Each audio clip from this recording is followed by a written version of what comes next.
Hello! Je reviens vers vous pour vous faire un genre d'update de la dernière vidéo que j'ai faite qui consistait en un bilan au bout de 3 ans d'hormonothérapie. Pendant cette vidéo, je ne vais pas revenir beaucoup dessus, mais c'est juste pour replacer le contexte. Durant cette vidéo, j'évoquais les différentes difficultés que j'avais rencontrées au cours de cette troisième année d'hormonothérapie, dont la prise de poids, dont la difficulté à faire du sport. Et j'évoquais le fait d'avoir envie d'arrêter le traitement, et j'étais donc dans une phase de réflexion pour arrêter le traitement d'hormonothérapie qui est pour ma part le tamoxifène. Alors suite à ça, j'ai effectivement arrêté pendant un petit mois, juste pour voir, pour faire un genre d'expérience. Il s'avère que pendant ce mois, j'ai retrouvé de la vitalité, j'ai retrouvé de l'entrain, j'ai retrouvé de la motivation. Au travail même, on me disait que j'étais plus performante. Même moi, je me sentais plus présente en fait, plus alerte et plus d'attaque à faire tout. Voilà, donc j'ai pu malheureusement me dire que bah oui, en fait c'était pas moi, mais c'est l'hormonothérapie qui était responsable de tous ces maux, de tout ce mal-être. Donc à partir de là, j'avais deux solutions. Soit arrêter complètement avec le risque de culpabiliser fortement si l'annonce d'une récidive survenait. Pour moi, mais pour mes enfants, pour mon entourage, pour les gens qui m'aiment. Donc c'était... j'avais envie d'arrêter, mais j'étais torturée et je savais que si j'arrêtais, j'allais y penser tous les jours. Comme j'allais me flageller en quelque sorte, en me disant tous les jours, même inconsciemment, c'est pas bien, c'est pas bien, c'est pas bien. Donc j'ai décidé de me donner une ultime chance de me sentir mieux, de perdre ces kilos en trop et de pouvoir poursuivre ce traitement jusqu'à pendant encore 7 ans, puisqu'on m'a en plus annoncé pendant ce court arrêt d'hormonothérapie que mon traitement ne serait pas de 5 ans mais de 10 ans. Donc voilà, raison supplémentaire pour me dire qu'il fallait vraiment que je trouve une voie pour me sentir mieux.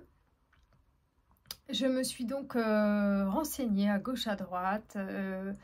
J'étais déterminée à me confectionner un genre de programme alimentaire, sportif et de bien-être pour pouvoir continuer à traverser cette période d'hormonothérapie le plus sereinement possible. Voilà, je ne voulais pas arrêter sans avoir essayé un maximum de choses. Donc je me suis renseignée. Alors j'ai commencé par aller voir les professionnels de santé, bien sûr, mon oncologue, un nutritionniste, qui ne m'ont pas apporté finalement ce que j'attendais. En fait, moi j'attendais qu'on me donne quelque part, je sais pas, c'est peut-être un peu innocent, mais qu'on me donne comme un genre de programme finalement. Voilà, il faut manger ci, il faut manger ça, il faut faire tel sport tant de fois dans la semaine, etc. Moi j'avais besoin d'être guidée, réellement guidée, comme un coaching en fait. Je n'ai pas eu ça en consultant le corps médical. Donc j'ai décidé de me renseigner par moi-même, donc sur 1001 supports, principalement sur internet. Je me suis renseignée auprès de l'Office national du cancer. J'ai lu, je pense, tout ce que j'ai pu au sujet de l'hormonothérapie. des effets et des moyens de les contrer. Voilà. C'est comme ça que donc je me suis fait un programme, mon propre programme, que j'ai suivi très scrupuleusement pendant 3 mois. Et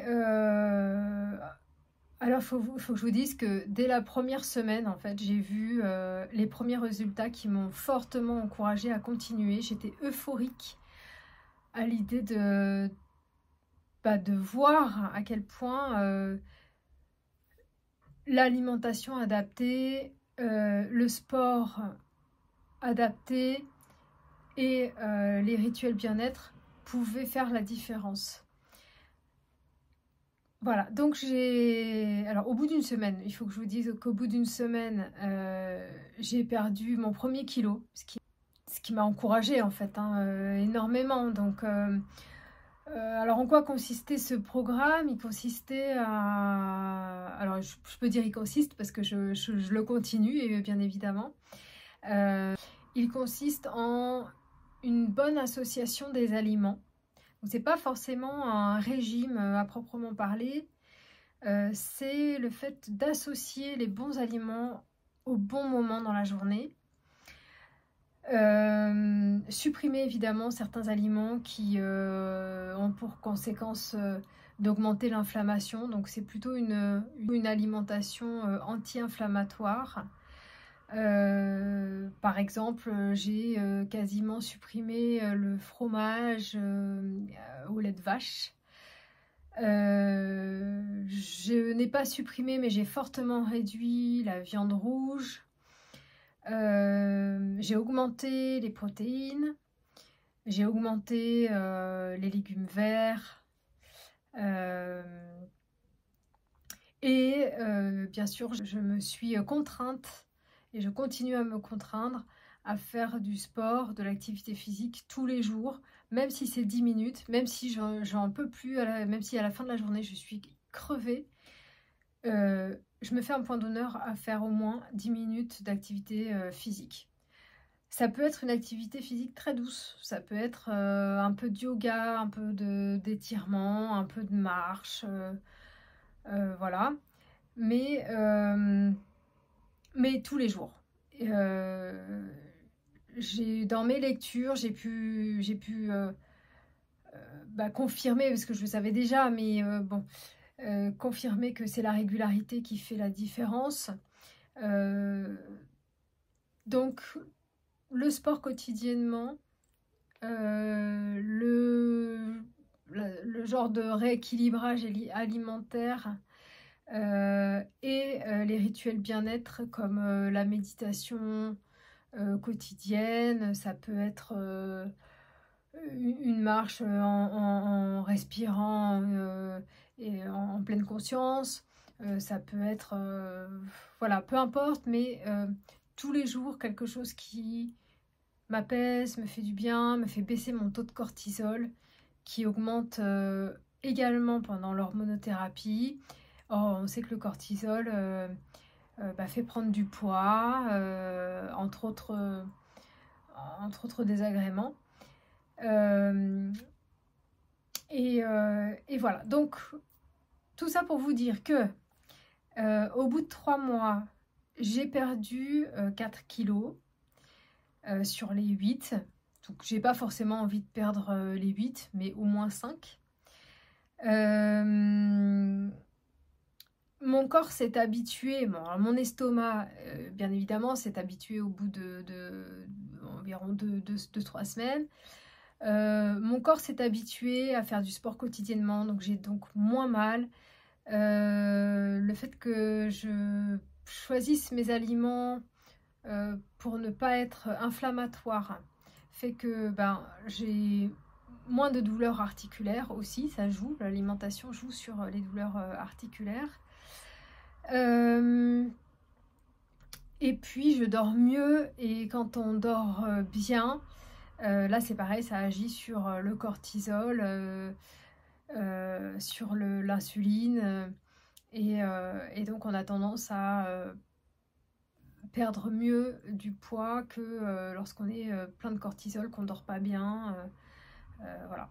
Donc je suis ravie.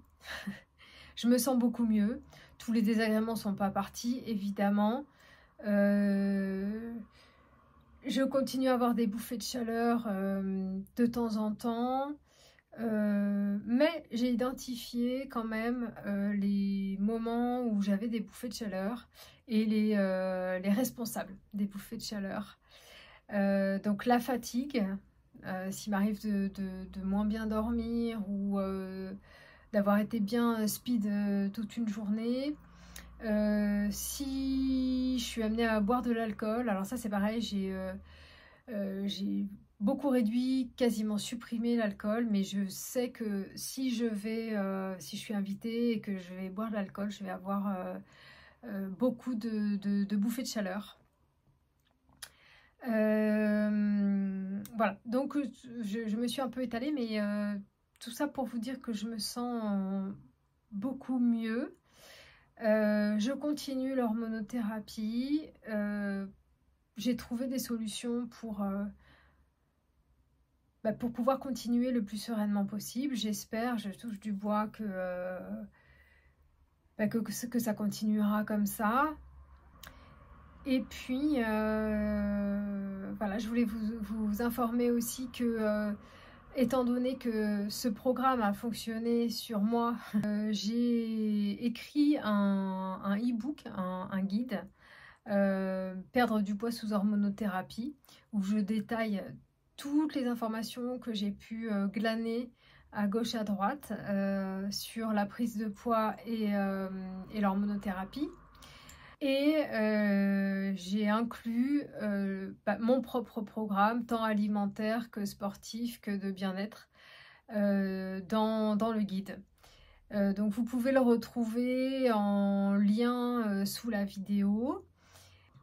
Vous pouvez aussi le retrouver sur mon site internet Bikiwig, le site des prothèses capillaires partielles que je confectionne. Et l'adresse du site, c'est www.bikiwig.com. Voilà. Donc je reviendrai vous faire un coucou, je pense, pour le bilan des 4 ans d'hormonothérapie. Si vous avez des questions, n'hésitez pas, c'est toujours un grand plaisir de vous répondre. Je vous souhaite, vous qui êtes sous hormonothérapie, beaucoup de courage. On se serre les coudes. Et puis vous pouvez le faire, vous pouvez y arriver, vous pouvez aller jusqu'à la fin de votre traitement, j'en suis convaincue.